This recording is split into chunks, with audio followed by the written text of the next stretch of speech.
ఇది ఏ cinema scene కాదు. ఇది భారతదేశంలోని ఆ ప్రాణహానికరమైన కొండ.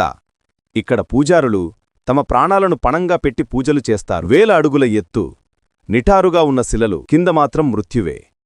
ఇది తమిళనాడులోని పర్వతమలై. ఇక్కడ ఆలయం మాత్రమే కాదు, ఈ మొత్తం పర్వతాన్నే భగవంతుడు శివుని సాక్షాత్ జీవంత స్వరూపంగా భావిస్తారు. కథనం ప్రకారం హనుమంతుడు సంజీవనీ పర్వతాన్ని మోసుకెళ్తున్నప్పుడు దాని ఒక భాగం ఇక్కడ పడిపోయిందట. అందుకే ఈ ప్రాంతంలో ఇప్పటికీ అద్భుతమైన ఔషధమూలికలు లభిస్తాయని నమ్మకం. కాని ఆగండి, అసలు రహస్యం ఈ కొండ లోపలే దాగి ఉంది. ఇది సాధారణ పర్వతం కాదు, ఇది అమరయోగుల నివాసం. ఇందులోని రహస్య గుహల్లో ఇప్పటికీ సిద్ధపురుషులు, అమరయోగులు తపస్సు చేస్తారని విశ్వాసం. చాలామంది ఇక్కడ రాత్రివేళల్లో రహస్య కాంతులు, విచిత్ర శబ్దాలు విన్నామని చెబుతారు. బహుశా అందుకే భక్తులు ప్రాణపణంగా పెట్టి ఈ ప్రమాదకరమైన ఎక్కింపును పూర్తి చేస్తారు. మీకు ఏమనిపిస్తోంది? కామెంట్స్లో హరహర మహాదేవా అని తప్పక రాయండి. Download ShareChat.